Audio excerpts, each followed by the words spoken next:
Bismillahirrahmanirrahim. Tema kita adalah tentang kepada siapakah kita berguru. Orang sering menyebutnya mursyid, murabbi, kiai, ya, pembimbing rohani. Siapakah karakter pembimbing rohani yang ideal? Guru banyak, tapi yang bisa menghantarkan kita kepada Allah itu tidak banyak. Maka beliau memberikan rumusannya minimal ada 2. Jadi banyak kriteria guru yang bisa membuat kita menjadi wasil ilallah, sampai ke hadirat Allah Subhanahu wa ta'ala. Sampai itu bukan berarti kita pindah-pindah. Allah itu kan maha dekat. Guru yang begini bisa menghidupkan kalbu kita sehingga merasakan kedekatan dengan Allah Subhanahu wa ta'ala. Siapakah orangnya? Imam Nataillah Sekandari qaddasallahu sirrahu yaqul la tashab. Janganlah engkau bersuhbah, berguru yang betul-betul dijadikan sebagai panutan lahir dan batin kita. Man la yunhiduka haluh. Siapa yang hal itu kondisinya, baik zahir ataupun batinnya, perubahan-perubahan pada si guru ini, la yunhiduka, tidak membuat ruhanimu bangkit. Jadi ama guru yang begini, bersama beliau, membersamainya beberapa saat, membuat kita kemudian bangkit dari kemalasan kita beribadah kepada Allah Subhanahu wa ta'ala. Itu yang pertama. Dan yang kedua, wala yadulluka 'ala Allahi maqaluh. Mursyid itu level syarat keduanya adalah makalnya, kalam-kalamnya, baik kalam lahirnya ataupun kalam batinnya, yadulluka 'ala Allah, menunjukkan kamu jalan kepada Allah. Maka yang tidak masuk kepada kedua kategori ini cukup dijadikan sebagai penceramah aja. Oh, itu ustadz pengajar di masjid saya, tapi bukan dijadikan sebagai panutan lahir batin. Jadi man huwal mursyid al-kamil? Siapakah mursyid yang ideal? Pertama, halnya dia membuat kita bangkit. Yang kedua, makalnya, kalamnya dia membuat kita teringat, terarah kepada Allah Subhanahu wa ta'ala. Sekarang orang mencari mursyid, mencari guru, tapi dihadapi 2 hal ini. Yang pertama, orang yang baru hijrah. Apa yang didapat? Oh, yang penting ustadznya ngomong Quran Sunnah. Belum tentu semua orang yang mengutip Quran dan Sunnah, kalamnya itu membangkitkan isi kalbu dan menunjukkan kepada Allah. Belum tentu. Siapa tahu dia bersembunyi dengan dalil-dalil itu dalam keegoannya. Bisa jadi. Dia bersembunyi dengan kalam-kalam mulia Al-Quran dan Sunnah untuk membenarkan pendapat pribadi dan kelompoknya. Orang ini belum masuk. Ada juga yang halnya itu dibuat-buat. Dibuat-buat nangis, dibuat-buat kayak tawadu. Penampilannya juga nggak natural. Ya. Dibuat-buat seakan-akan dia seorang syekh. Jadi badut. Banyak sekarang mursyid badut. Syekh-syekh yang bawa thariqat sufi kah, majelis zikir kah, majelis-majelis salawat, tapi kayak jadi badut. Apa maksudnya? Badut itu gimana, Pak? Itu asli muka dia nggak begitu? Enggak. Sama, dia memerankan aja. Nanti kalau dilepas, hilang. Maka jangan berguru karena penampilan seseorang. Bergurulah karena hal ruhaninya. Nah, hal ini pemberian dari Allah Subhanahu wa ta'ala. Jadi nggak bisa dibuat-buat, Pak. Nggak bisa dibuat-buat nangis, nggak bisa dibuat-buat tersentuh, nggak bisa. Emang dari sononya sudah begitu.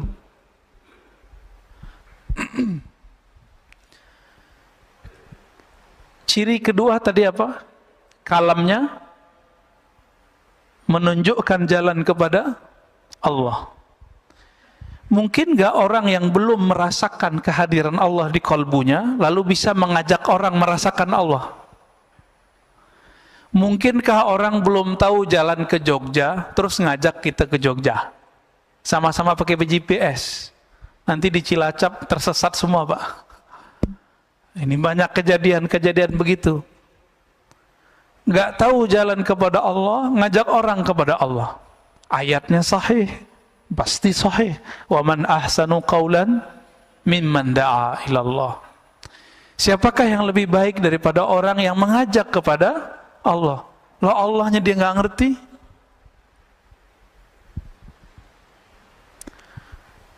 Maka ada tipe sekarang yang kedua, orang-orang mencari, kalau tadi yang penting ada Quran sunnahnya, yang kedua, yang penting ada zikirnya. Tidak semua guru yang mengajarkan zikir itu mengajak kepada al-mazkur. Al-mazkur itu yang diingat. Siapa yang diingat? Allah. Ada yang ngajaknya biar sakti. Jadi hati-hati, Pak. Belajar ilmu kerohanian harus jelas sanadnya. Kalau enggak nanti diajak kita belajar ilmu kesaktian, ilmu kanuragan. Jadi enggak zikir jadinya. Nih baca ini biar kamu enggak tembus sama orang. Baca ini biar kamu enggak kelihatan sama orang. Baca ini biar jualannya laku. Baca ini supaya semuanya agar sampai kepada maksud diri, bukan kepada Allah Subhanahu wa ta'ala.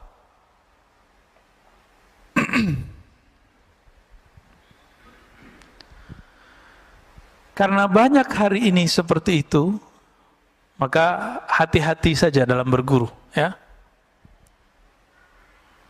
Jadi apa ciri mursyid? Pertama, halnya membuat kita bangkit. Yang kedua, kalamnya mengarahkan kita kepada Allah Subhanahu wa ta'ala. Hikmah yang berikut, ya, kita nggak usah panjang-panjang di situ. Rubbama kunta musian fa'arakal ihsan suhbatuk man huwa aswa'u halan mink. Ini sudah ganti topik. Ada kalanya seseorang itu dia sebenarnya kualitasnya lagi buruk, orangnya lagi nggak bagus, amalnya tidak bagus, amalnya tidak maksimal. Tapi karena dia berteman dengan orang-orang yang lebih buruk daripadanya, atau berguru kepada orang yang di bawah standar ruhaninya, fa'arakal ihsan, maka engkau merasa dirimu lebih baik. Ya daripada si Anu gitu. Maka masih ingat nggak ketika dulu ada orang yang membunuh 99 orang lalu bertambah dengan membunuh seorang ulama? Masih ingat? Apa pesan seorang wali? Jadi yang pertama yang dia bunuh itu ulama, itu bukan ulama wali, dia cuma ulama zahir. Sedangkan yang kedua yang dia temui itu ulama wali Allah, kalbunya. Maka kata si wali ini, jika kamu mau tobat, maka tinggalkan kampungmu. Karena kampung dia ini punya komunitas yang akhlaknya begitu semua. Jika dia balik kepada mereka, dia akan merasa biasa. Wah, di sini mah biasa bunuh orang. Disuruh dia keluar, itu maksudnya. Maka Bapak selamatkan Allah, kalau ada orang kecanduan narkoba, udah di terapi, udah di segala macam. Tapi kalau dia kembali ke komunitasnya, baik komunitas online ataupun offline-nya, nanti dia akan kembali ke masa lalunya. Jadi caranya gimana? dia harus ganti nomor, ganti komunitas. Karena sekarang komunitas itu nggak komunitas fisik, sudah ada semua dalam genggaman handphone. Jadi harus ganti nomor itu orang, ya. Jadi kalau ada keluarganya yang kena, nggak cukup dibawa ke tempat terapi narkoba, nggak cukup. Putus komunikasi dia dengan sebelum-sebelumnya. Dia menjadi orang baru. Nah, ini yang terjadi pada zaman Bani Israel dan hadisnya sahih. Maka Imam Asy-Syarqawi mengatakan, "Suhbatu man huwa dunak dararun mahdun." Engkau berteman, bahkan berguru kepada orang yang lebih buruk halnya daripada kamu, dararun mahdun. Ini adalah kemudaratan murni. Li'annaha tughti 'anka 'uyubak. Karena itu membuat kamu merasa aibmu tertutupi, wa tubayyin laka kamaluk, dan membuat kamu merasa sempurna. Nah, ini bahayanya. Jadi kalau kita berteman, punya komunitas yang buruk, kita akan merasa jadi orang terbaik di antara orang yang buruk. Mau Pak? Menjadi yang terbaik di antara orang-orang yang buruk. Na'udzubillah min dzalik. Maka berguru ini ada dua macam dalam kitab. Suhbatul iradah, kemudian suhbatul tabarruk. Berguru itu ada dua. Berguru kita ingin jadi muridnya, namanya suhbatul iradah, suhbat iradah. Berguru kita pengen jadi muridnya. Kalau murid patuh nggak sama gurunya? Kalau kita punya guru di sekolah, ada tugas nggak? Ada PR nggak? Ada. Ada jam tertentu kita kemudian membangun komunikasi dengannya. Itu guru yang sudah kita jadikan sebagai suhbatul iradah. Iradah orangnya disebut murid. Apa arti murid? Murid bahasa Indonesia apa bahasa Arab, Pak? Bahasa Indonesia ya? Bukan. Murid itu bahasa Arab. Murid itu dari kitab-kitab tasawuf. Makanya aneh orang-orang hari ini, dia punya sekolah disebut murid-muridku. Tapi dia membid'ahkan tasawuf, Pak. Padahal istilah murid itu dibawa oleh ulama kita dulu dari tanah Arab, dari Gujarat, dari mana-mana, dari Samarkand, masuk ke negeri ini, mereka menjadi mursyid, jadi guru.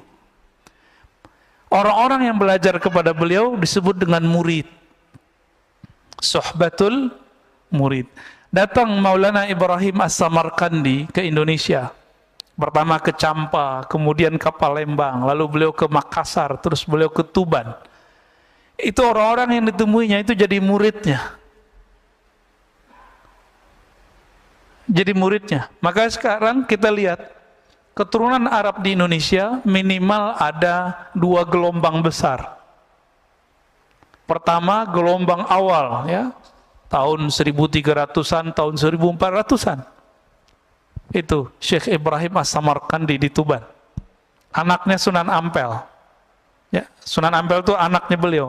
Itu bukan orang Indonesia, Pak. Orang Samarkand, lama di Gujarat, berguru di Hadramaut, keturunan Rasulullah sallallahu alaihi wasallam. Jadi yang mengislamkan negeri ini itu zuriat Nabi. Cuma sayangnya generasi kedua Hadramaut baru. Jadi boleh disebut Hadarim Al-Jadidah. Kalau yang pertama Al-Qadimah. Yang pertama ini nasabnya dipelihara oleh orang-orang pesantren. Maka orang-orang pesantren itu yang tua, itu aslinya mereka zuriat Rasulullah sallallahu alaihi wasallam. Gelar Gus itu ganti dari Sayyid, Pak. Maka nggak boleh sembarangan gus-gusan, ya, gawagis. Gus, ntar jadi gugus, guguk, ya. Hati-hati. Itu gelar kalau kita bukan anak kiai jangan pakai deh. Itu sama kayak Raden, sama kayak Andi kalau di Makassar, ya, mirip-mirip itu. Jadi kalau bukan keturunan itu jangan dipakai. Oh, orang manggil kita Gus, bilang saya bukan anak kiai. Oh, ilmu saya lebih tinggi dari anak kiai, itu urusan lain. Itu urusan lain, ya. Keturunan beliau-beliau inilah yang kemudian sampai ke pendiri Nahdlatul Ulama Hadratus Syekh Hashim Asy'ari. Walaupun saya bukan orang yang hidup di komunitas itu, tapi ayah saya bilang, nama kamu dulu diambil dari nama beliau. Maka nama saya belakangnya ada Hashimnya. Ya, alhamdulillah. Itu semua keturunan dari sana, Pak. Keturunan Syekh Ibrahim As-Samarqandi, ya. Nanti turunnya ke Sunan Ampel ke Sunan Bonang, terus sudah kemana-mana. Baik muridnya ataupun keturunan nasabnya. Yang belakangan ini, karena komunitasnya lebih kuat, ilmu sanadnya lebih kuat, ilmu nasabnya lebih bagus. Akhirnya nasabnya dijaga dalam nama Rabithah Alawiyah. Jadi kalau orang Rabithah Alawiyah ini ngerti, dia pasti tidak akan pernah mengingkari yang sebelumnya. Cuma dia akan ngomong, kami nggak bisa mengetahui nasabnya secara detail. Gitu aja ngomongnya. Jangan ingkar, Pak. Kualat nanti. Karena belum ada apa-apa, mereka sudah dahuluan generasi pertama. Ya. Jadi beliau-beliau itu semuanya adalah mursyid, guru spiritual yang membimbing murid-muridnya usul kepada Allah, sampai kepada Allah Subhanahu wa ta'ala. Syekh Ibrahim membimbing Sunan Ampel, Sunan Ampel membimbing Sunan Bonang, Sunan Bonang bimbing Sunan Kalijaga. Cuma kan kalau cerita-cerita yang ada kan ceritanya agak aneh-aneh tentang Sunan Kalijaga ini, ya. Bercampur antara mitologi dengan fakta sejarahnya. Yang pasti mereka ada. Maka sungguh aneh kalau ada orang yang menolak keberadaan mereka. Ini nggak ngerti sejarah, udah nggak ngerti istilah, ingkar lagi, ya. Benarlah kata imam-imam kita terdahulu, apa kata mereka? Al-mar'u aduwwun ala ma jahil. Orang akan memusuhi apa yang dia tidak tahu. Benar, Pak, ya? Maka semakin banyak orang mengerti, semakin sedikit ingkarnya. Jadi Bapak ini, di antara jamaah ini kalau banyak ingkarnya, berarti banyak jahilnya. Pengurus banyak ingkarnya, banyak jahilnya. Itu di mana-mana tuh begitu, ya. Main komentar aja. Dikit-dikit komentar lagi. Ya. Itu tanda kasratul jahil. Banyak jahilnya daripada banyak bijaknya. Orang bijak itu bicara kalau penting. Nggak penting nggak usah bicara.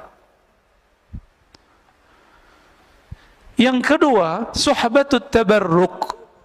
Berguru tapi ngambil berkah aja. Nah, ini yang Bapak lakukan setiap pagi, setiap malam di sini. Ada penceramah, ngambil berkah ilmunya. Mana yang lebih tinggi? Cuma sekedar ngambil berkah atau suhbatul iradah? Kalau suhbatul tabarruk, ngambil berkah, ya sekedar berkah aja, Pak. Setiap kali Bapak Ibu, ikhwan akhwat fillah, duduk di sini, malaikat mengatakan Allahumma sholli alaih. Jadi Bapak duduk nih.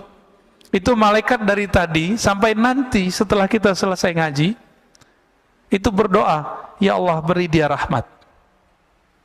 Beli dia rahmat. Itu kalau duduk doang. Kalau ngaji gimana? Tambah lagi malaikatnya. Dan malaikat khusus, ada malaikat khusus mencari orang yang talabul ilm. Itu sayapnya dibuka. Untung nggak lihat. Kalau lihat bisa pingsan semua. Ya, bisa-bisa lari, Pak. Karena sahabat Nabi ada yang dibukakan sesekali ke mereka, yang lari bukan beliau. Dia lagi naro onta, terus baca Quran di bawah pohon. Lagi baca Quran, malaikat turun. Ditandai dengan awan. Awan turun. Mendekat dia, nggak cuma beberapa di atas dia. Itu si onta ngapain?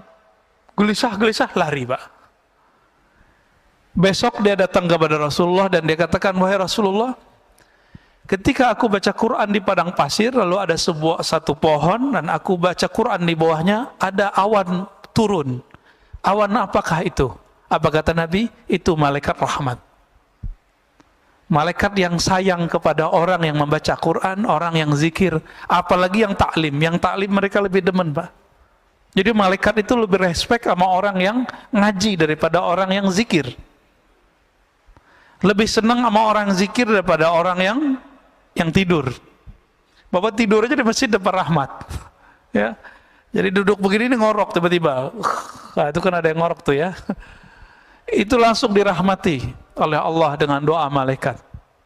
Apalagi kalau suhbatut tabarruk, mengambil tabarruk. Jadi nanti kalau syuruk jangan sholat dulu, karena sholat itu manfaatnya cuma sendiri. Ini kan kajian ada nih tiap pagi. Jangan sok soleh Pak, jangan sok alim. Ya, wah ada syuruk nih, ngambil berkah dulu. Hadis sholat syuruk itu tidak sahih. Dia cuma sampai hasan li ghairihi. Sedangkan hadis mengenai mendengarkan kalam, mendengarkan tabarruk dalam berguru, ngambil ilmu, ngaji, itu hadisnya sahih, ayatnya sangat jelas. Paham di situ? Jangan berulang-ulang lagi kita ingetin Pak ya. Kecuali Bapak mau jalan. Ya. Saya mau jalan dalam hati ngomong, minta izin kepada Rasulullah. Allahumma sholli ala Muhammad, kita jalan. Jangan berdiri-berdiri aja. Ya, itu mengganggu. Malaikat juga bingung Pak ngeliat, loh, ini majelis lebih mulia, kenapa dia pergi? Itu yang terjadi. Cuma kan kita nggak diperlihatkan oleh Allah. Coba apa dilihatin oleh Allah? Satu kali ada muridnya Imam Malik. Imam Malik ini kan ngajar di Masjid Nabawi. Mereka di sana sampai sekarang masih berlaku. Habis azan itu masih taklim. Benar nggak? Habis azan masih taklim, Mbak Ana, 15 menit sampai 20 menit. Kita berapa menit?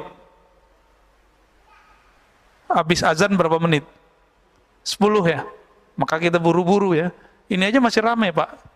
Coba kalau dikasih 15 menit, lebih ramai lagi kayaknya ke belakang. Ada beberapa masjid itu 20 menit saya lihat. Tapi ya ada jamaah yang nggak ngerti, protes juga. Giliran di Mekah nggak berani protes, dia Masjidil Haram ya. Imam Malik ba'da azan itu nggak sholat sunat beberapa kali kalau lagi taklim. Beliau lanjutkan taklimnya. Seorang murid masukin kitabnya ke dalam tasnya, masukin. Dibiarin aja Imam Malik. Udah selesai dia mau berdiri, Imam Malik nanya, ya gulam, hai bocah, kemana engkau? Apa kata orang ini? Wahai tuan guru, Imam Malik ya, aku hendak sholat sunat. Kata Imam Malik, apa hukumnya sholat sunat? Namanya sholat sunat. Sholat sunat rawatib, hukumnya apa? Sunat. Ditanya lagi, kalau ngaji hukumnya apa? Bingung dia Pak. Oh kalau ngaji wajib, yaudah kamu duduk. Lebih utama ngaji sesaat kita mendengarkan orang berkalam. Walaupun kalamnya nggak benar-benar amat Pak, tapi karena niat yang tulus itu Allah angkat. Yarfa'illahu allazina amanu minkum walladzina utul ilma darajat. Orang yang diberikan ilmu, diberikan iman, Allah angkat darajat. Bukan satu derajat, darajat. Darajat itu bahasa Arab disebut sebagai jamak plural. Derjat, derjat, derjat. Kita nggak tahu seberapa banyak derjatnya.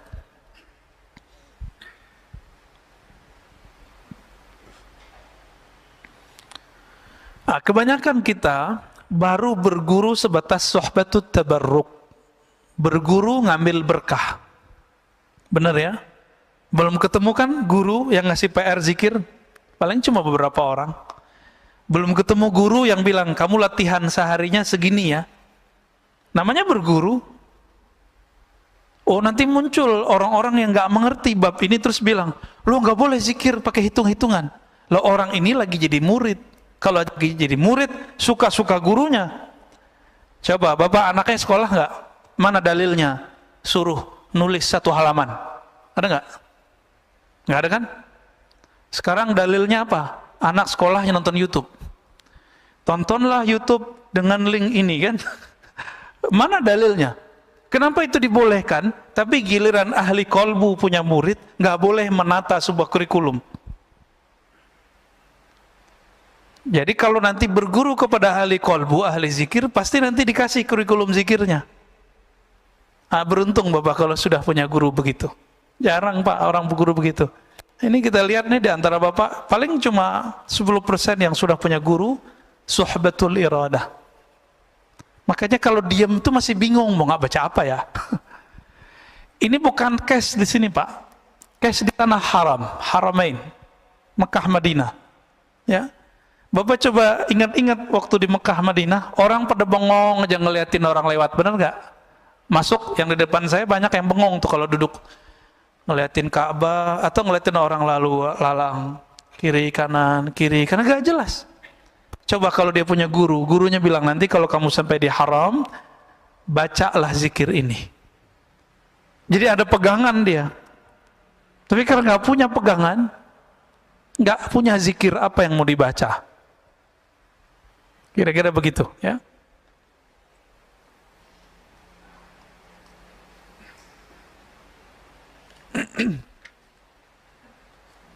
Kita masuk ke hikmah yang 50 berapa nih? 55 ya. Enggak tahu kalau beda kitab ya. Bismillahirrahmanirrahim. Ma qalla 'amalun baraza min qalbin zahidin wa la kathura 'amalun baraza min qalbin raghibin.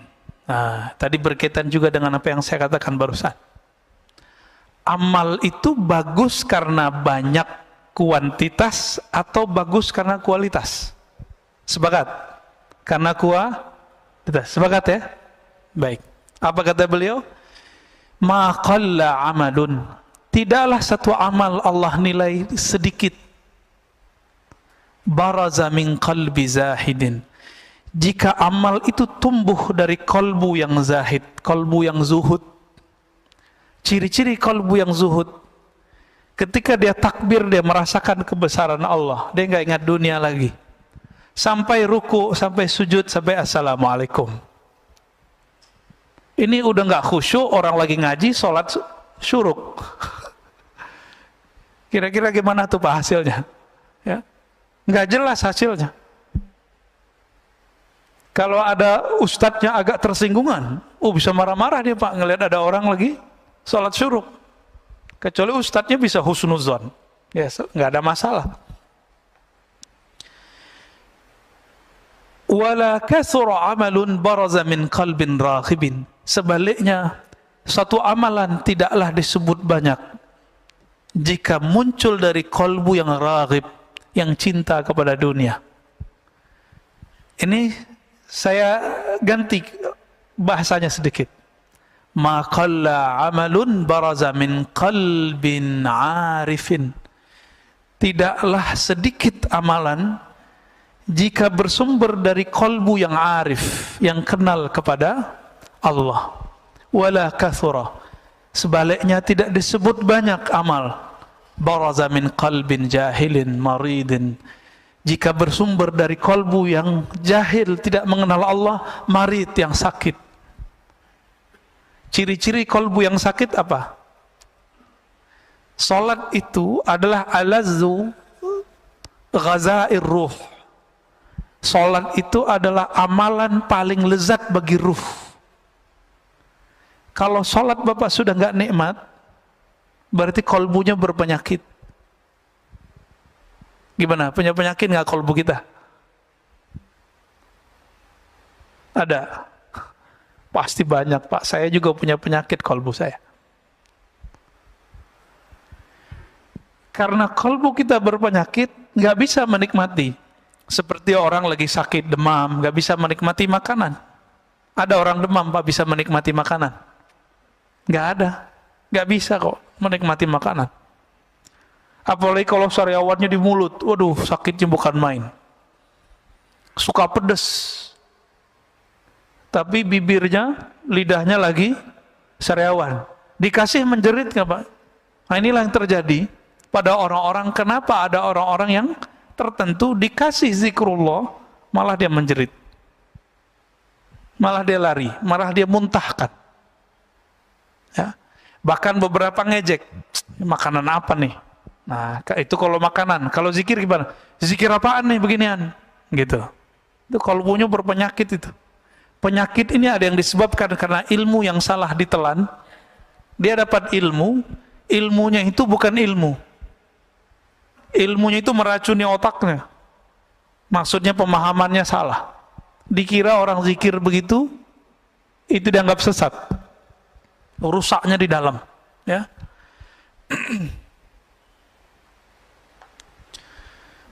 Itulah sebabnya ada sebuah hadis dalam Ibnu Majah, satu bab ilmu lebih afdal daripada 100 rakaat ahli ibadah.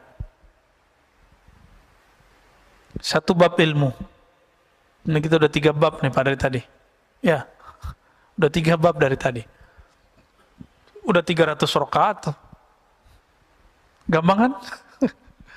Kalau masuk ke hati insya Allah. Tapi yang penting berkahnya sudah dapat semua. Ya, alhamdulillah.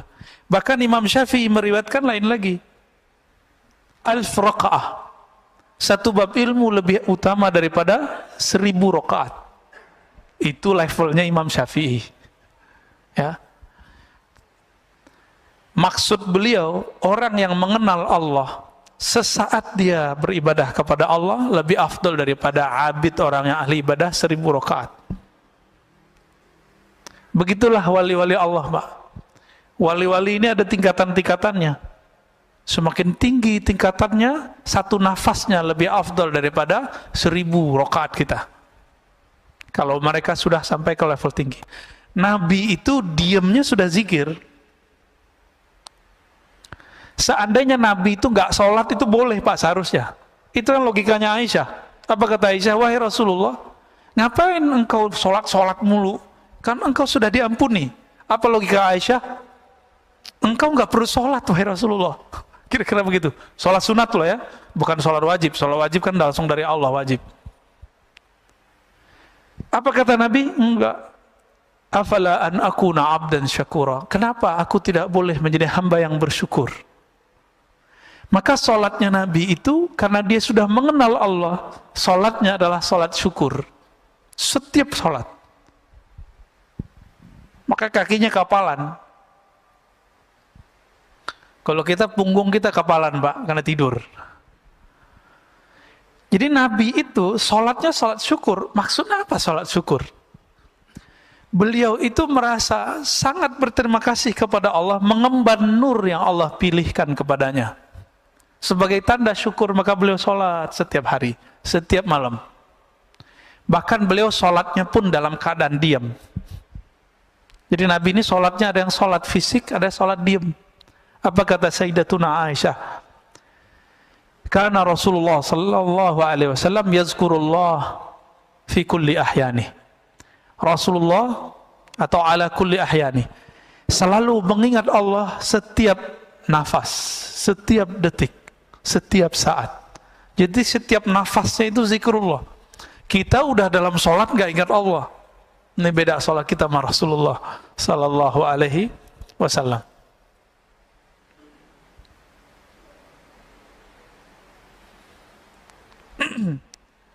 Dikatakan di sini Ibnu Mas'ud berkata, raq'atan min zahidin alimin khairun min ibadatil muta'abbidin al-mujtahidin ila akhir ad-dahr abadan sarmada.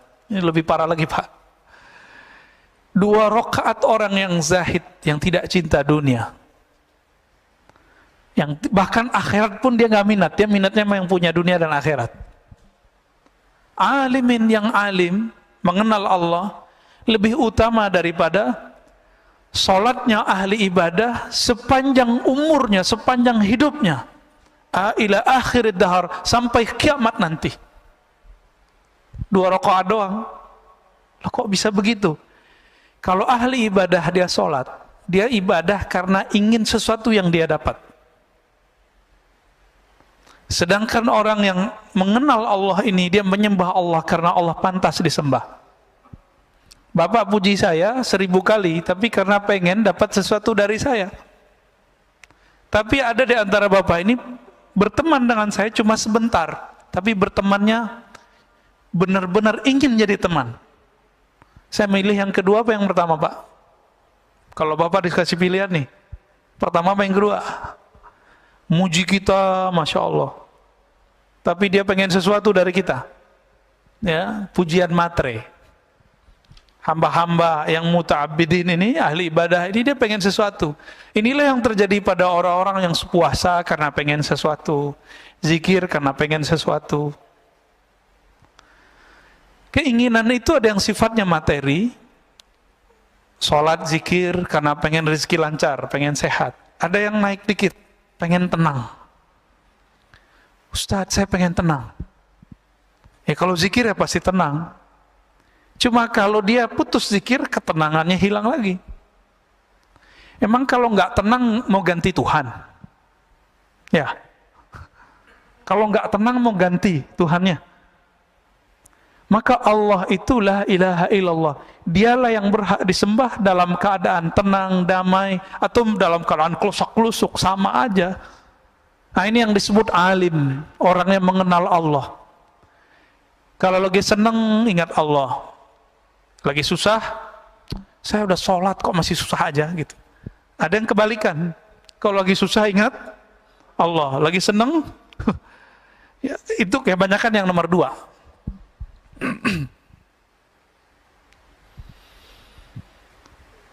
Sholawat juga gitu Pak. Orang sholawat sekarang apa? Sholawatlah kamu kalau ngelihat Pajero sholawat, ngeliat Mercy sholawat, ngeliat BMW sholawat. Biar apa? Biar dapat matre semua. Jadi Nabi ini kan mandang kolbu kita juga, kan beliau sudah masuk ke alam ruhani. Maka beliau ngerti isi hati kita. Bahkan di masa beliau hidup, beliau mengatakan, uridat alayya a'malu ummati. Amal umatku sudah disetor semua kepadaku. Dari beliau hidup sampai beliau mau meninggal semua. Semua sampai akhirat nanti, Nabi sudah diperlihatkan semua. Jadi kita duduk begini, Rasulullah sudah dikasih unjuk dulu. Tinggal nanti dilurusin Pak niatnya. Maka kalau setiap kali duduk ngaji, diulang niat di hati, ya Allah, aku ingin belajar karena ingin mengenal Engkau. Karena ingin mendekatkan diri kepada Engkau. Itu sebabnya ulama Syafi'iyah selalu mengingatkan orang-orang kalau mau sholat, belakangnya harus ada niat lillahi ta'ala. Ini dibidahin sama kawan kita ya. Dia nggak ngerti tujuan ulama kita untuk apa. Kalau Nabi mah nggak perlu pakai usoli-usolian, nggak perlu pakai nawaituan. Kalau Nabi, sahabat Nabi nggak perlu. Kita perlu Pak.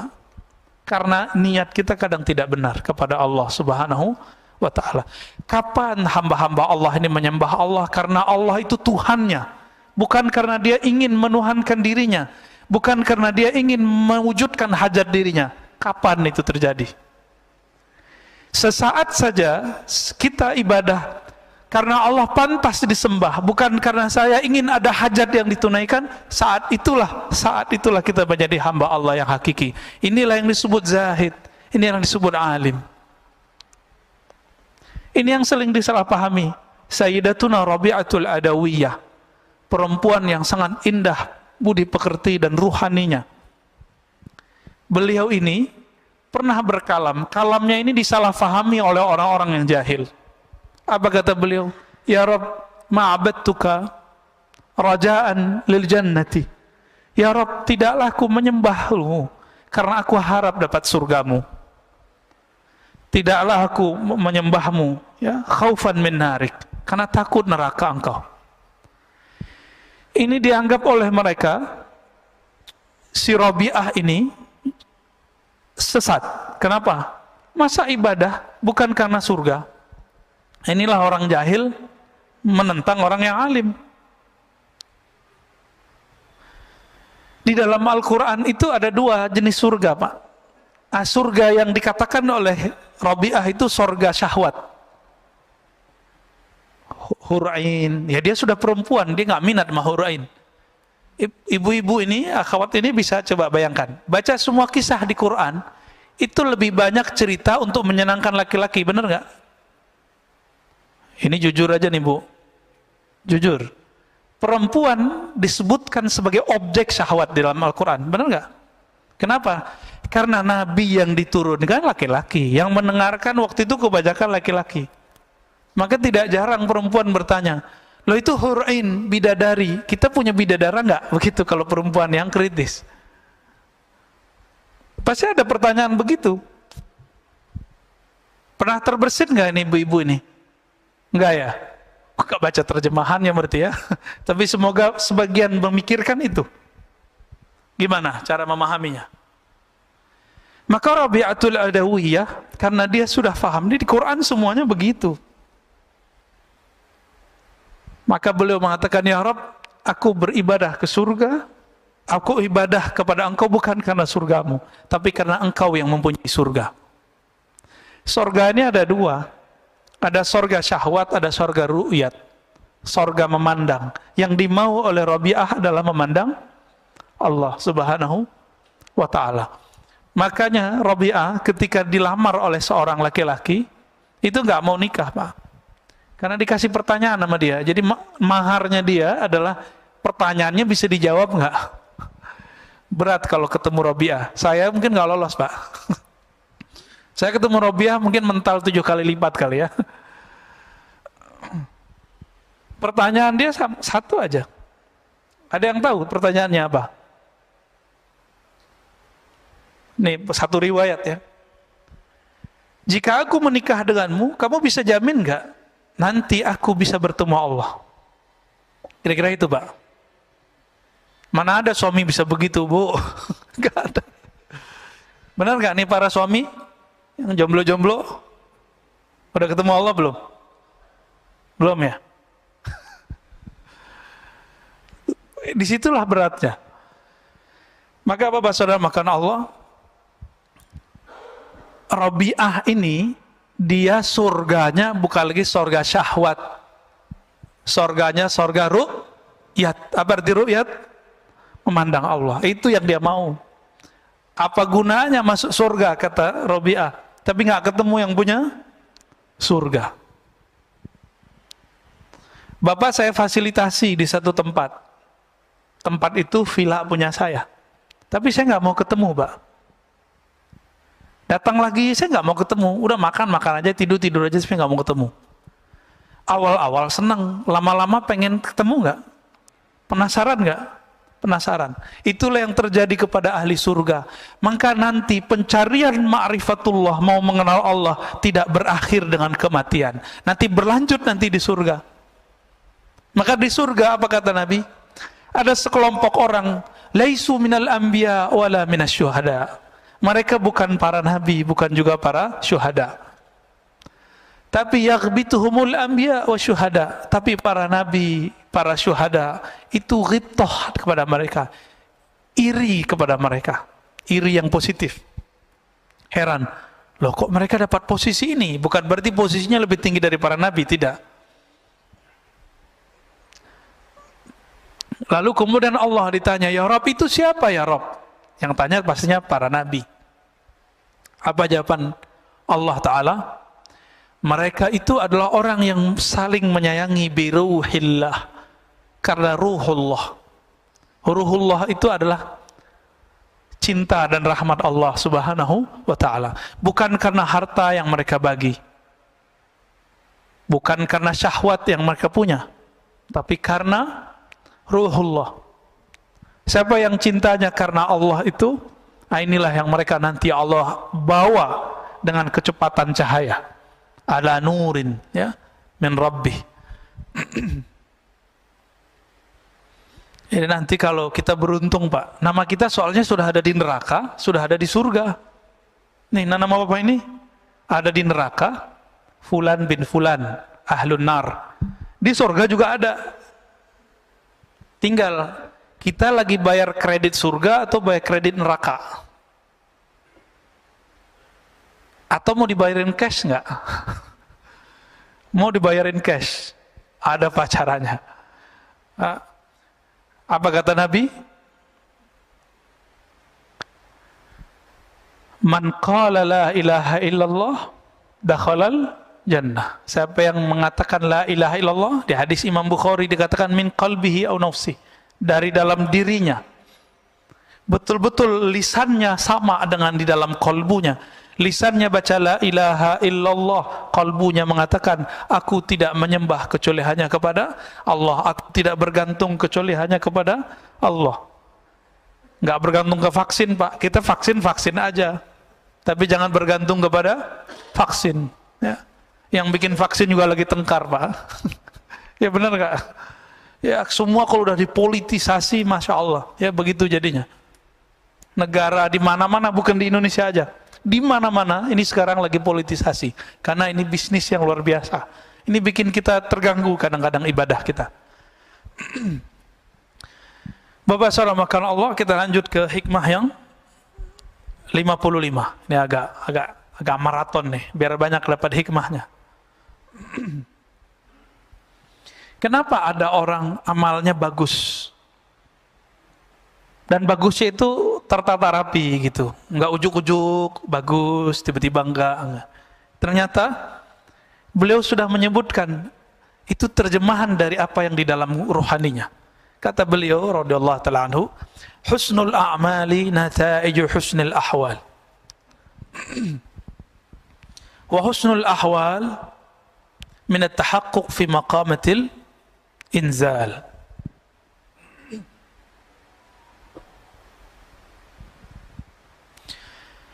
Sempurnanya amalan, amal sempurna itu nggak ada riaknya. Jadi jangan dibayangkan amal sempurna itu bagus rukun-rukun zahirnya saja. Sempurnanya amal tidak ada riya. Sempurnanya amal bukan karena kita ibadah karena pengen sesuatu. Ya. Nata'iju husnul ahwal. Bagusnya amalan stabil. Di rumah dia sholat, di masjid dia sholat. Di rumah sholatnya lama, di masjid juga lama. Ada kebalikannya. Kalau di masjid sholatnya lama, kalau di rumah sholatnya buru-buru. Nah, berarti akhwalnya bermasalah nih. Kalau lagi ada komunitas dia bisa khusyuk, tapi kalau nggak ada komunitas dia nggak bisa khusyuk. Kebanyakan kita yang begini. Apa kata beliau? Kebagusan amalmu, kestabilan amalmu itu karena nata'iju husnul ahwal. Karena buah dari bagusnya ahwal rohanimu. Apa ahwal rohani? Tidak ada riya, tidak ada ujub, tidak ada sombong. Udah 3 aja. Tidak ada riya, tidak ada ujub. Apa arti ujub? Saya kagum dengan diri saya sendiri. Kalau riya itu saya kagum dengan amal saya. Beda nggak? Itu beda ujub sama riya. Beradik kakak ya. Kalau riya, saya takjub dengan amal saya. Kalau ujub, takjub dengan diri. Sumber takjub itu kibir, sombong. Sikap dia disebut dengan takjub. Kalau dia tunjukkan kepada orang namanya takabbur. Takabur itu sifatnya iblis. Maka orang yang bertakabur, dia sudah jadi setan walaupun pakai serban. Ciri-ciri orang sombong gimana? Iblis itu rasis, Pak. Dia bicara asal usul. Khalaqtani min nar wa khalaqtahu min tin. Ya Rabb, saya ini asal usul saya lebih mulia dari Adam. Saya dari api, Adam dari tanah.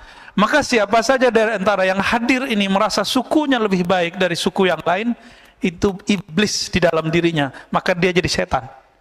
Siapa yang merasa amalnya lebih utama dari yang lain, iblis itu dulu diizinkan ibadah per langit. Naik langit 1, langit 2, langit 3, sampai kemudian diizinkan Allah memimpin ibadah di langit ke-7. Di langit ke-7 kan ada Ka'bah, Pak.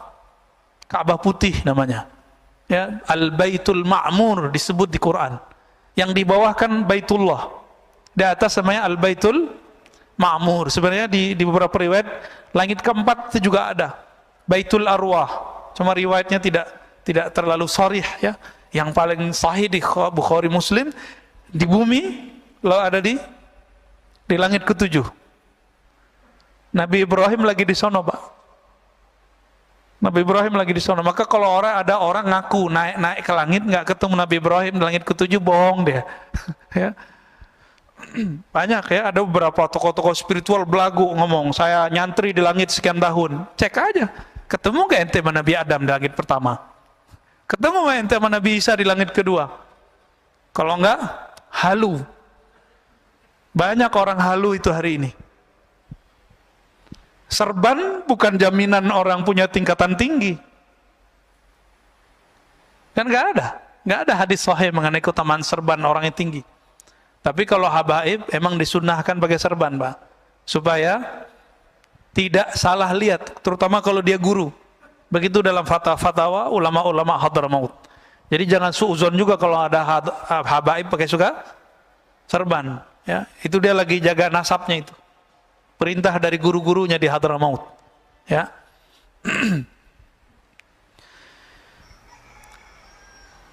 Amal yang sempurna, amal yang ideal muncul karena ruhani yang bening. Ya. Ruhani yang bening itu minat tahaqquq fi maqamil inzal. Ya. Itu hadiah buah daripada tahaqquq. Apa arti tahaqquq? Usaha untuk istiqamah menapaki jalan-jalan rohani. Jadi kalau berguru sama seorang syekh, jangan lihat dia hari ini, lihat dia yang masa lalu. Karena syekh itu sekarang kayak Imam Malik tadi. Imam Malik itu setiap malam mimpi ketemu Nabi, Pak. Mabittu lailan illa ra'aitun nabiyya sallallahu alaihi wasallam. Tidaklah aku tertidur kecuali aku memandang kepada Rasulullah sallallahu alaihi wasallam. Siapa itu Imam Malik? Ada kita yang begitu? Nah, itu baru benar tuh. Itu layak dijadiin guru. Bisa berkoneksi dengan Sayyidina Nabi sallallahu alaihi wasallam. Nah, inilah rahasia. Mursyid itu ruhaninya nyambung dengan Nabi. Ini jadi mursyid, mimpi ketemu Nabi aja belum. Jadi wakil talqin, mimpi ketemu Nabi aja belum, apalagi ketemu secara ruhani. Banyak Pak fakta-fakta begitu hari ini. Tapi mau gimana lagi, ini zaman sudah begini. Zaman sudah begini. Jadi pinter-pinter saja berguru, ya. Kolbu kalau sudah dilatih, apa makom pertama latihan kolbu? Latihan tobat. Itu awalnya. Jadi orang ini, dia sudah bertahun-tahun dia tobat. Itu sebabnya para masyayikh kita dulu punya amalan namanya sholat sunnah tobat. Dibid'ahkan lagi sama kawan kita, ya. Gak paham juga dia. Atau minimal kalamnya kalam tobat. Nah, tobat ini kan dibagi lagi, Pak. Ada tobat orang awam dari dosa yang zahir. Kalau tobat anak-anak salah minum, ya. Kalau lagi puasa begini anak-anak gimana? Terganggu gitu sama makanan. Terganggu gitu kalau ada anak kecil yang lain di bawah dia yang berbuka. Nih saya mau tanya nih Pak, kalau ada di sini orang buka restoran, Bapak terganggu nggak? Terus perlu ditutup nggak? Serius loh ya? Ada warteg buka siang nih. Nih saya nggak ngomong hukum syariat dulu, hukum rohani. Bapak terganggu nggak? Loh Ustadz, kita harus tegakkan hukum. Loh di antara ibu-ibu ini di rumah kalau Bapak punya istri, ada yang lagi haid nggak? Nggak masak, butuh makan, nyari kemana? Ya nyari ke warteg kayak gimana kayak situ. Jadi kita tuh nggak usah sibuk mikirin orang, kayaknya agama kita paling bener, mau amar ma'ruf nahi mungkar, tapi kebelinger di situ. Emang Bapak Ibu ini masih terganggu kalau ada orang masak depan kita? Ini kan lucu, ya, sweeping, ketemu di warteg orang makan, lagi makan tempe. Lah untuk apa itu diberitakan? Ini politisasi aja Pak, ya saya nggak suka berita-berita begitu. Ini saya mau nanya lagi, Bapak terganggu nggak kalau saya makan minum di sini? Oh, bener itu dah. Terus untuk apa itu dibuka? Apa ditutup, di sweeping? Nggak perlu, biarin aja mereka pakai adab ya. Jadi kalau mau bukain jam sekian, bilang gitu. Ya, buka jam 12 kayak gitu. Tutup depannya. Nggak perlu pakai sweeping Pak kalau orang udah puasa. Tapi kalau anak-anak, iya, anak saya itu bawa teman-temannya di depan rumah. Si bocah yang bontot tiba-tiba bawa roti ada coklatnya, makan depan mereka, kabur Pak semua anak-anak itu. Apa kata mereka? Aduh puasa gue nih, parah nih adekmu Pak gitu. Itu puasa anak-anak, di depan saya masih anak-anak kan nih. Nah ini kita kalau ngomong hikam Pak ya. Tapi kalau pemerintah mau memutuskan misalnya tutup, ya gak apa-apa juga, gak masalah. Gak masalah juga Pak, sebenarnya. Tapi kalau Bapak masih terganggu, ya salam. Ya, puasa anak-anak berarti ya. Jadi apa yang harus dilewatin untuk tahapan pertama? Taubat. Taubat anak kecil dari yang fisik tadi. Taubatnya orang awam dari hal-hal yang zahir, dosa mata, dosa telinga. Maka kalau orang awam sudah nggak dosa mata, nggak dosa telinga, nganggapnya sudah suci. Jadi mereka bingung, kok habis assalamualaikum masih ada istighfar. Padahal dia lupa, di dalam sholatnya dia tidak ingat kepada Allah Subhanahu wa Ta'ala. Ini perlu diistighfarkan nggak nih sholat yang begitu? Inilah rahasia Rabi'atul Adawiyah mengatakan, astaghfirullah fi istighfari, atubullah fi taubati. Aku minta ampun kepada Allah karena istighfarku tidak benar. Aku bertobat kepada Allah karena sholatku tidak khusyuk. Ada nggak yang pernah begitu Pak? Supaya sholat kita pas naik ke atas kan mau dilempar lagi. Nggak khusyuk, lempar. Tapi karena kita tutup, astaghfirullah, ya Allah, sholatku tidak khusyuk. Diberi syafaat, naik juga Pak ke atas. Allah kan maha pengasih, maha penyayang. Kita berusaha khusyuk, belum khusyuk ya nggak apa-apa. Yang penting kita ngaku tidak khusyuk. Mau nggak ngaku nggak khusyuk? Itulah tobat level 2. Taubat ruhani.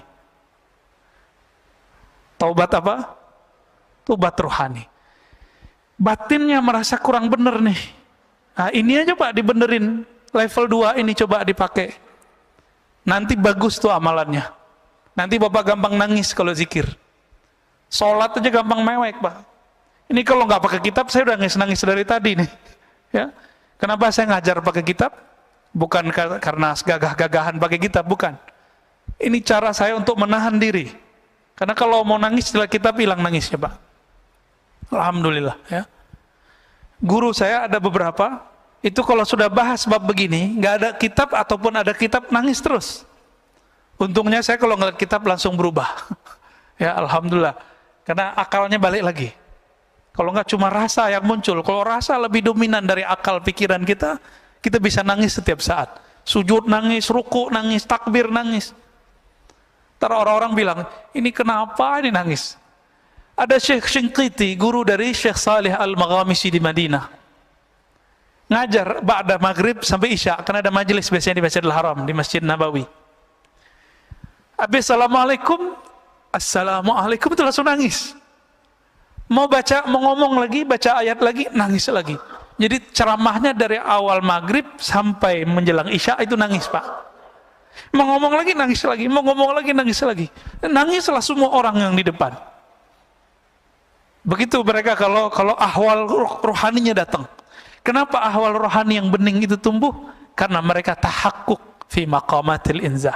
Mereka mau istiqomah rajin menapaki jalan rohani. Yang pertamanya apa tadi? Taubat. Taubat mereka tidak lagi fisik, tapi sudah masuk taubat rohani, taubat kolbu. Babak satu maksiat zahir, satu hitam di sini. Tapi kalau ada maksiat batin, itu hitamnya lebih kenceng, lebih kayak aspal lengket. Disebut dalam bahasa Arabnya nuqtah sauda, noda hitam yang lengket. Itu hitam. Inilah yang menghalangi kita untuk tidak bisa memandang alam malakut, alam jabarut, alam rasa, bisa merasakan dekatnya kita kepada Allah Subhanahu wa Ta'ala. Ini yang dikatakan oleh Imam Ahmad, laula anna syayatin yahumuna ala qulubi bani Adam. Seandainya syaitan tidak mengerebut memenuhi kolbu manusia, ya, menutupi kolbu manusia, tentulah mereka tentulah mereka akan melihat malakutas samawat. Mereka akan mampu melihat alam malaikat. Jadi sahabat-sahabat tertentu Allah izinkan Pak bisa ngeliat malaikat. Ibnu Abbas ngeliat Jibril 2 kali. Malaikat siapa yang dilihat? Itu artinya nanti ada posisi kewalian pada orang ini. Ternyata Jibril tugasnya apa? Bawa wahyu. Maka tugas Ibnu Abbas nanti adalah menjelaskan makna wahyu, disebut ahli tafsir. Tidak ada ilmu tafsir hari ini kecuali lewat Sayyidina Ibnu Abbas. Ada orang lihat Mikail, nanti tugasnya lain lagi tuh Pak. Tugas kerohaniannya. Ada yang suka ngelihat malaikat maut. Nah, nanti tugasnya nalkinin orang mati, ngelepas orang mati. Itu beda-beda tuh tugasnya. Allahumma shalli ala.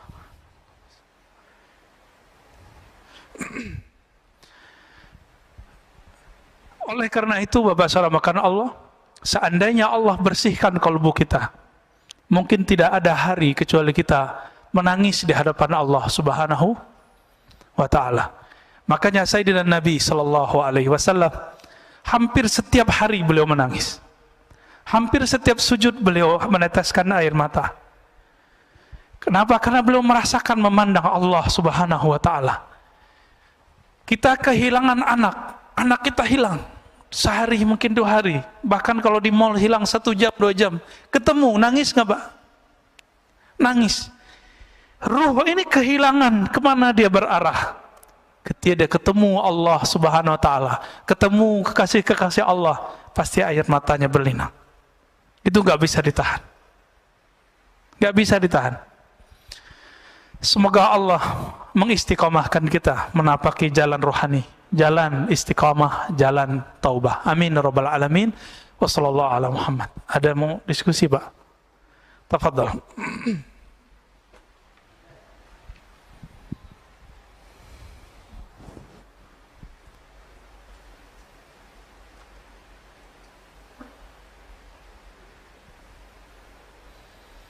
Bagi yang ingin bertanya, mengajukan tangan. Udah kenyang katanya. Cukup kali ya? Ada? Ya, fadal.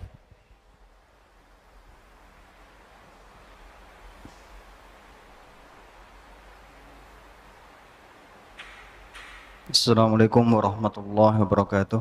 Assalamualaikum warahmatullahi wabarakatuh. Mohon maaf Ustadz, ini ada 3 pertanyaan.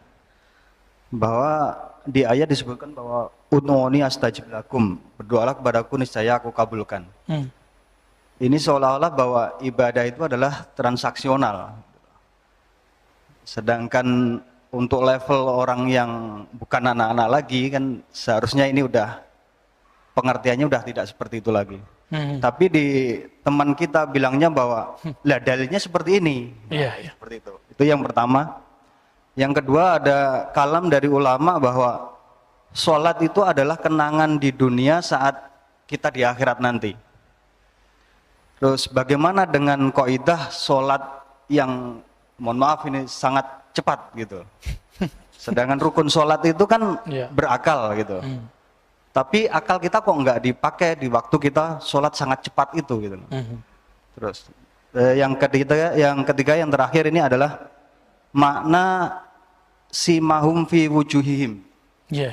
Tanda di jidat itu sebenarnya ada tanda secara fisik atau bagaimana Bapak Nabi nanti mengenali kita di waktu kita di akhirat nanti? Itu cahaya atau bagaimana? Makasih. Assalamualaikum warahmatullahi wabarakatuh. Yang pertama, apakah ibadah itu transaksional? Tergantung yang menafsir. Ahli tafsir ini dia punya alat secanggih apa di dalam kolbunya, maka penafsirannya akan bergantung dengan secanggih apa rohaninya. Kalau kolbunya kualitas karyawan, kamu kerja, kamu digaji. Bahasa Arabnya maqamul ummal, makom para pekerja. Kamu lembur dapat tambahan. Ini makomnya siapa? Ummal. Jika si ustadznya menafsirkan kolbu dia baru makom seperti itu, maka dia akan bilang apa? Doa itu, ibadah itu transaksional. Doalah kepadaku, pasti aku jawab. Itu terjemahannya. Tapi jika kolbunya bukan kolbu ummal, kolbul arif, kolbu yang kenal kepada Allah. Ayat itu bukan transaksi, Pak.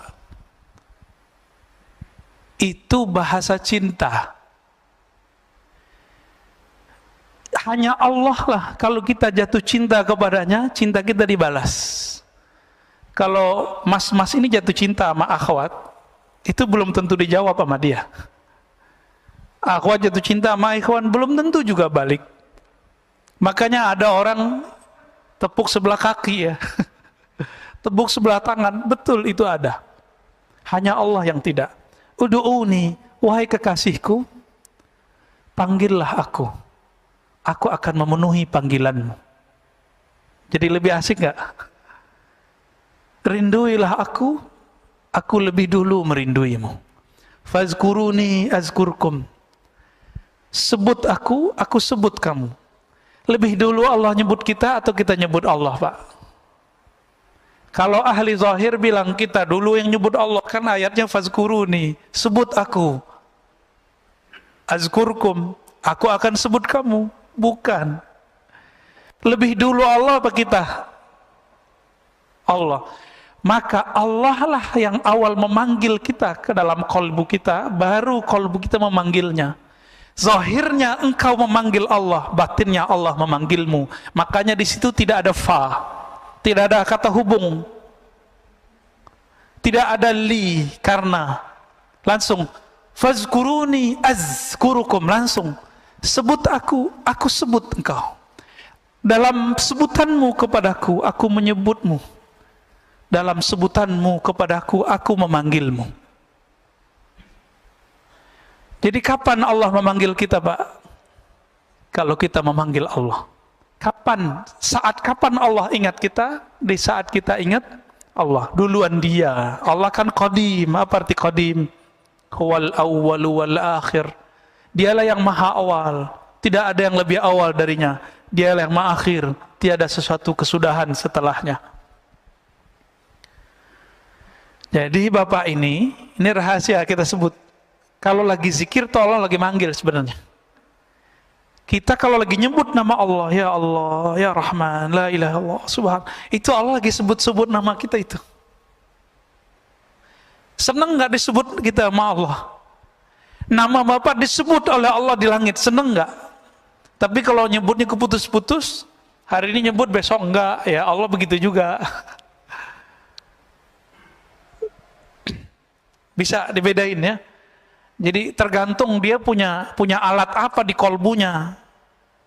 Sebatas itulah kemampuan dia mengambil makna ayat.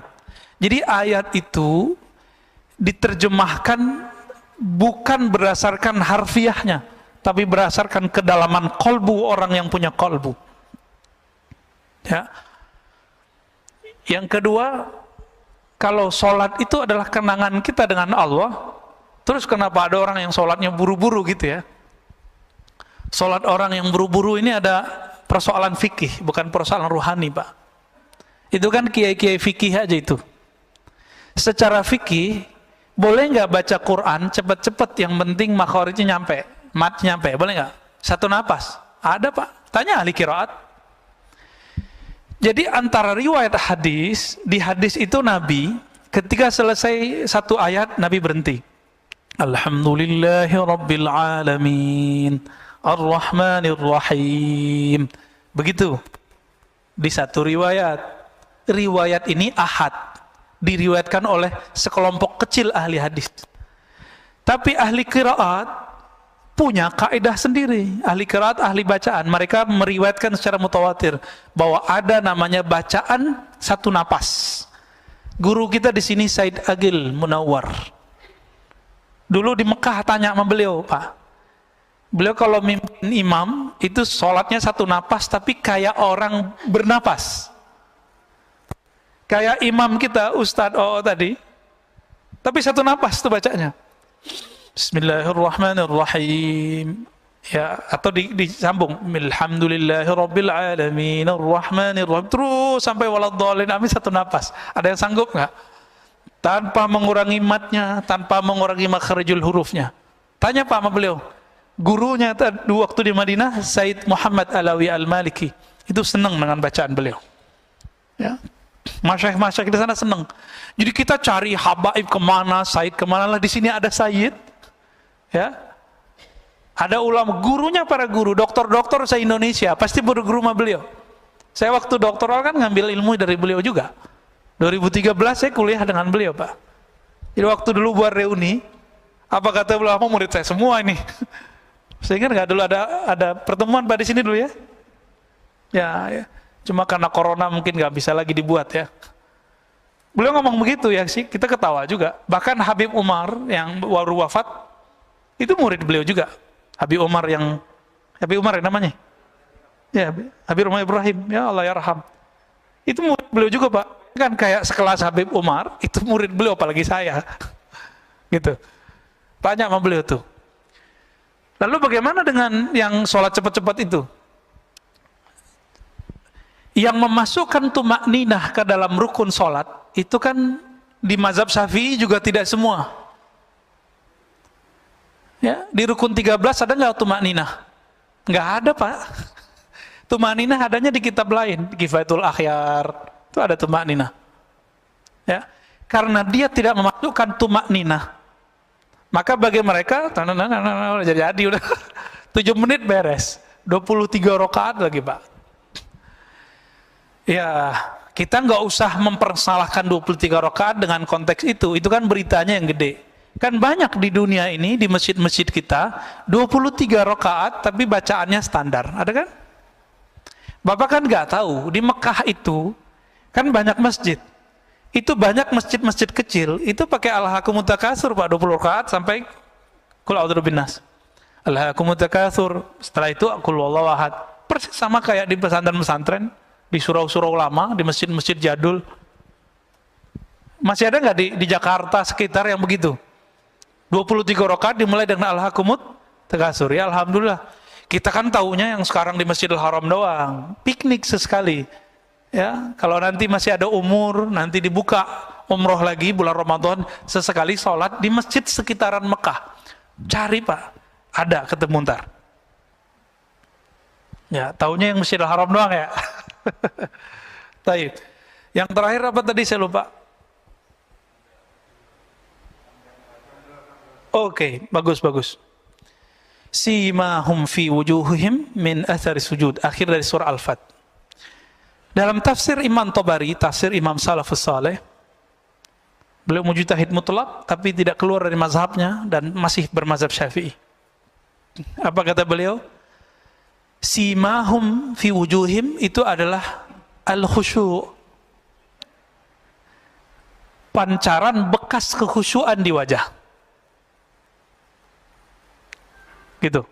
Ini secara rohani. Secara fisik bagaimana? Ya mungkin sebagian ada yang jidatnya hitam, ya nggak apa-apa. Tapi kata sima itu menunjukkan karakternya tidak hanya sampai di fisik, tapi tembus sampai ke batin. Maka bapak-bapak yang jidatnya hitam ini tanggung jawabnya berat Pak. Harus menyelaraskan zahir jidatnya yang hitam dengan batinnya yang sujud. Karena jidatnya kelihatan kayak orang sujud, batinnya harus sujud juga. Ya. Yang punya jidat hitam itu berat tuh Pak, yang punya jidat hitam tuh ya, hati-hati, bisa ria nanti, bisa juga tambah takut kepada Allah. Ya Allah, jidatku udah hitam tapi sujudku nggak khusyuk-khusyuk. Oh, itu merasa hina kita di hadapan Allah.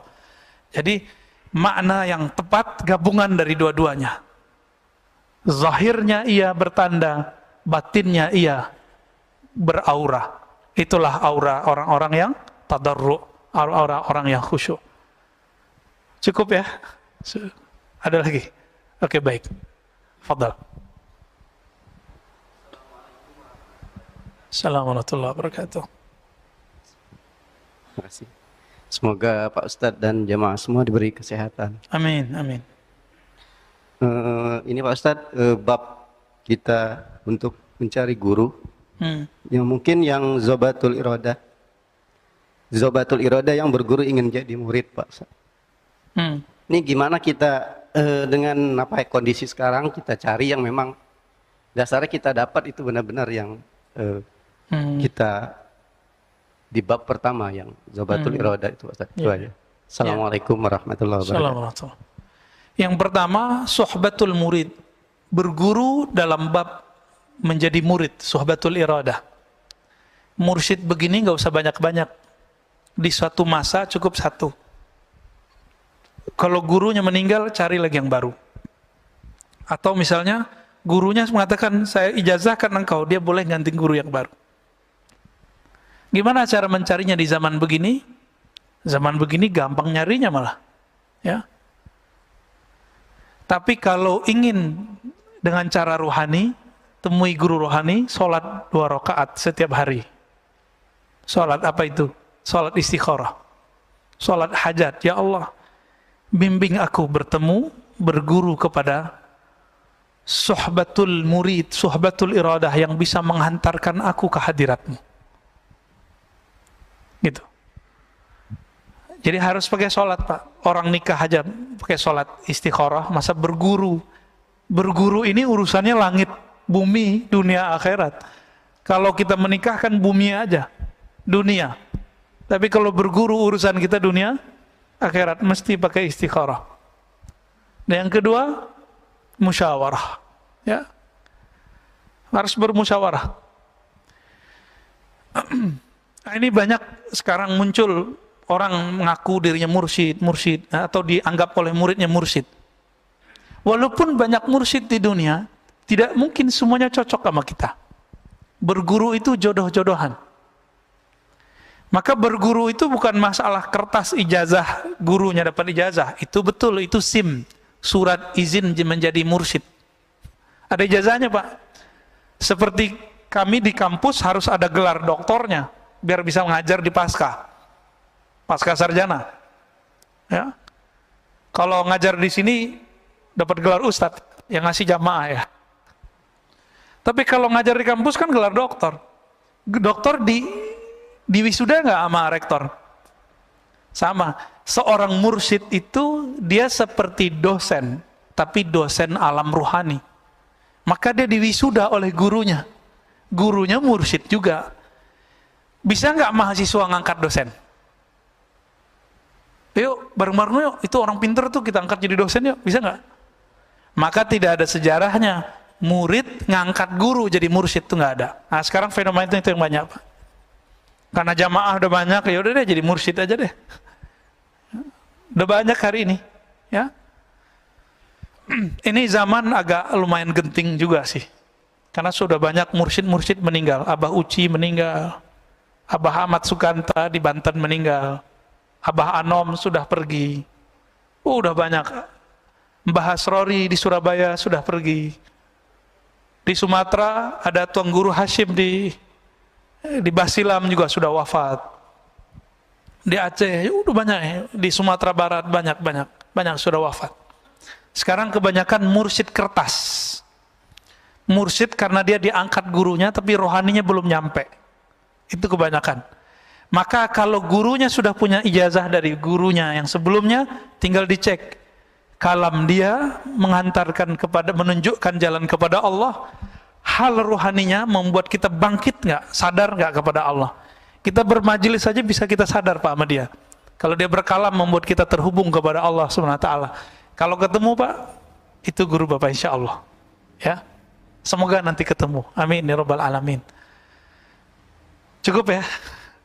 Barangkali itu Bapak Saudara Allah, sudah siang. Semoga kajian ini diberkahi oleh Allah. Saya yang menyampaikan juga diampuni dan diridhai oleh Allah SWT. Yang hadir diterima puasanya, ditempatkan, dipertemukan dengan Lailatul Qadar. Amin ya rabbal alamin. Nanti jangan tidur malam 27, malam 29. Ya, jangan tidur di atas jam 10 lah. 27, 29. Insya Allah barangkali di tanggal-tanggal tersebut. Wallahu a'lam bishawab.